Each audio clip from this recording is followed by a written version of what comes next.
Humanity's first contact with this species almost ended in a complete and total war, which is strange considering that they seem to share a lot of similar values with humanity. An interesting species to say the least. They evolved on a rock that more than likely should have been sterile, but to quote a famous doctor, life, finds a way. They're, of course, the Turians. And what is going to be pretty cool about them is they're going to share some similar characteristics to dinosaurs as well. So this seems like the perfect time to segue out of our intro and into what you guys actually came here to watch, the lore and morphology on the Turians. Like all good stories involving a species, a lot of their characteristics are rooted in biological necessity, and the Turians are no different. So let's start with their homeworld of Palaven. In a lot of ways, Palaven is like Earth, but in other ways, it is also going to have some key differences to make life more challenging. The atmosphere is about minimally thicker than Earth's, possessing 1.1 atmospheres of pressure as opposed to Earth's 1.0, and it's only going to have 1.14 G of gravity compared to Earth's standard 1g. Its mass, however, is going to be 2.248 times that of Earth, but what is most strange about it is the fact that it does not have a heavily metallic core. On Earth, we enjoy a nice magnetosphere that protects us from the harmful effects of solar wind and radiation, for really the most part. However, on Palaven, this planet is not going to enjoy such protection as its core is composed of more rocks than metal. This generates a weak magnetic field, allowing in more solar radiation. Typically, this is a death sentence for life just starting out. Solar radiation wreaks havoc on the DNA of the cell, destroying it and causing random mutations, which can also lead to cancers in larger organisms and, as such, death. So, you either need to have a really great repair system in place, or you need to find a way to counteract the effects of the radiation. This being the case, the biology evolving on Palaven seems to have adopted both. Plants repair at night the damage caused during the day, but the animals evolved to have a metallic carapace or exoskeleton that reflects the damaging effects of the parent star. The climate of the planet is going to be a lot like Earth's in the past, very warm and almost tropical. The planet does possess many jungles and a humid climate overall, similar to that of Vermeer. The Turian species possesses a carapace encompassing the outside of their body that is metallic in nature and contains trace amounts of thulium. This trace amounts is going to exist in the carapace and all throughout it, and it's going to block out the damaging effects of the solar radiation and allow the Turians to survive out in the open in their world without damaging their bodies, leading to various cancers, as well as giving them a silver tinge to their body. By comparison, humans visiting Palaven have been advised that their suits need to remain on, or they need to remain undercover during their stay, as walking out in the open could quickly damage their skin and overall lead to ill effects quite quickly. This natural plating on their body, while metallic, is not going to offer any sort of natural armor plating like you might expect, however. It seems to have formed literally just for the purpose of surviving on the planet, as it could easily be pierced by gunfire, sharp objects, or even blunt force trauma. Basically, it can protect you from low-level exposure to radiation, but if you walked up and punched a Turian in the face, they probably wouldn't enjoy it too much. Now, this is going to sound probably pretty dumb, but the look of a Turian is going to be very alien. I know, my ability to describe what I see in the world is just staggering and probably the best you've ever heard, right?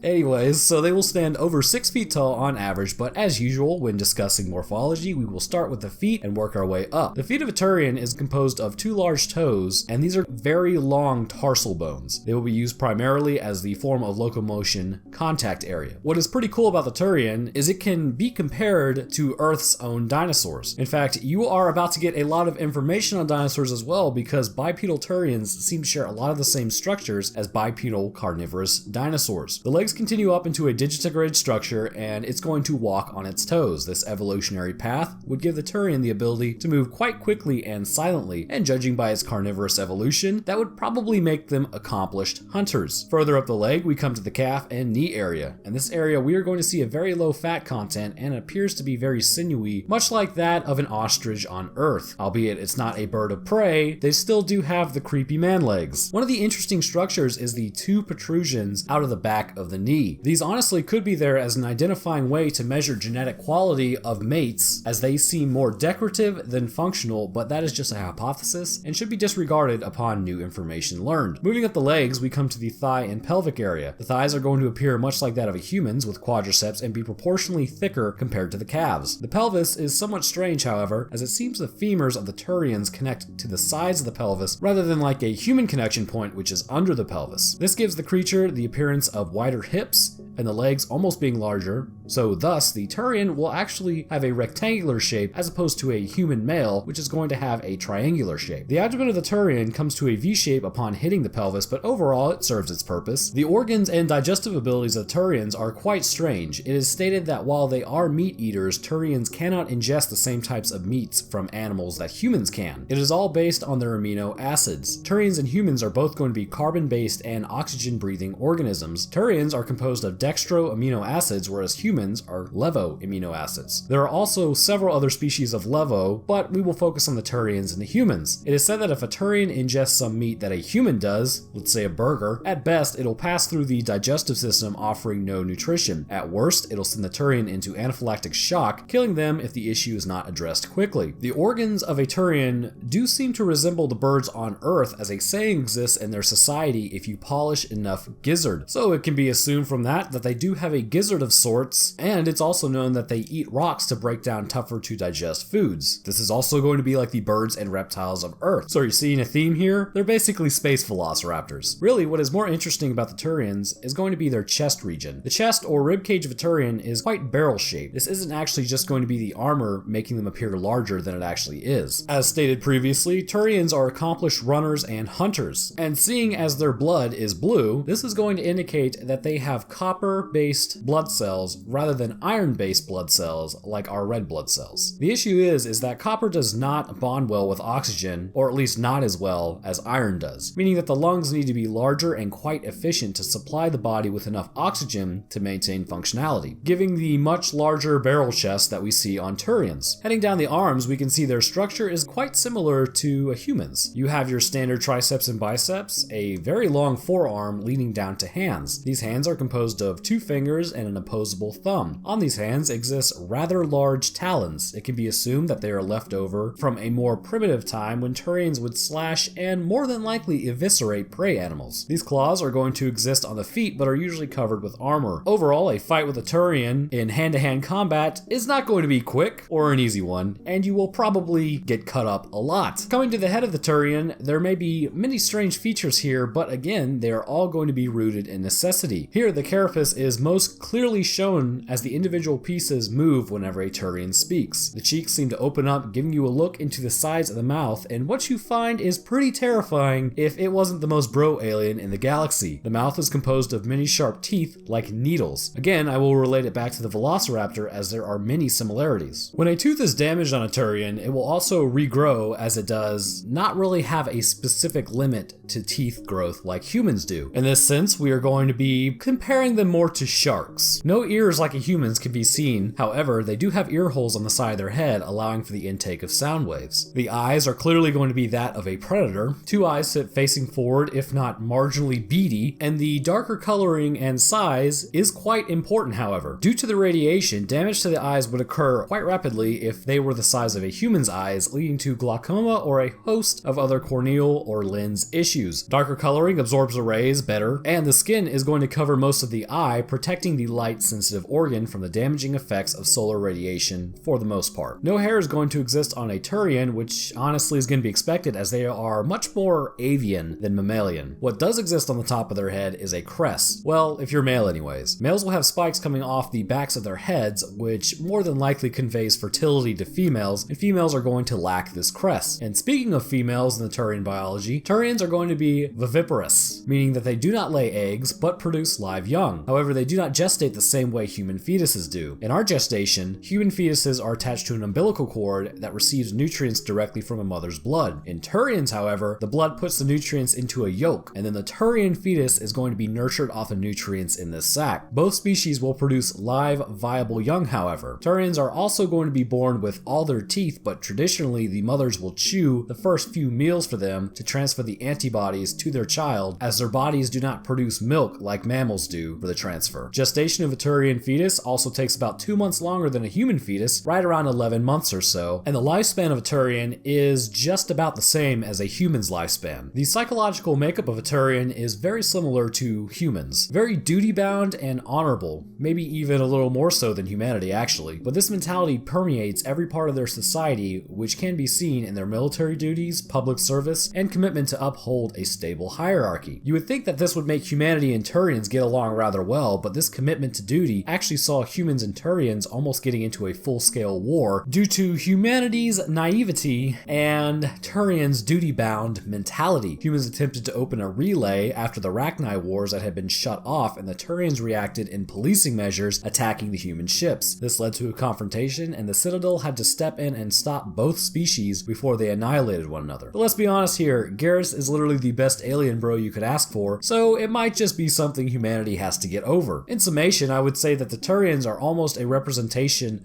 of what may have happened if velociraptors had become sapient rather than the mammals here on Earth. They possess very avian features phenotypically, and also seem to possess the same internal organs, or at least very similar ones. Their sun has had a tremendous impact on their evolution and physical characteristics, making them need the exoskeletons containing reflective muscles, which may seem strange in appearance, but is going to be absolutely necessary to their survival. Their mentality is that of a species that is duty-bound and wishes to see order over chaos. Again, if humanity could get over that first incident, it seems like these two species would be quite compatible socially, and I believe 10 out of 10 I would drink a beer with. So there you have it, the lore and morphology, as well as minor look into the psychology concerning the Turians. If you are new here and enjoyed it, please consider subscribing. I'm gunning for that 100k and silver play button that is on the horizon. If you are a sub and you liked it, then leaving a like would be very bros. It helps the video get out there. Thanks for watching, guys. I hope you enjoyed it. I will drop my Twitter and Discord link. This was actually voted on Twitter. If you'd like to participate in these polls, I believe my thing is at Roanoke Gaming. It's got 2 N's in it. Somebody, as I said in the other video, has jacked the original one. I will also drop my Patreon link for those who would like to support the channel, and I would like to thank my patrons as well. At the scientist here, who has been holding it down for 5 months now, good lord, it's Layla Alizarin. Then we got your boy, Bowen Goodwin. Next up, our residents are going to be Richard Muhlenberg, who's been here for 4 months, and Evan Osborne. Next up, our geneticists are A. Laurantis, Andrew Lawson, Divine Whisper, John Russo, Laffy No Skill, and Steve N. Holding their Masters in Biology, we have Adam Hartswick, Brian H. Briggs, Cameron Smith, Javier D. Rodriguez, Scott Grant, and the Otterman. And last but not least, with their Bachelors in Morphological Sciences, we have Ahigao Comics, Alex the Gun Guy, Average Soul, Captain Gas Mask, Dustin Ellis, Eric Scott Gillies, Greater Genes 83, Jims, Joseph Radical, Professor Benneps, and Zachary Baker. Thank you guys for your continued support. So, the game Resistance is coming. I'm thinking it might be the next video to cover the hybrid chimera, we will see. But anyhow, I hope you guys enjoyed, and I will see y'all in the next one.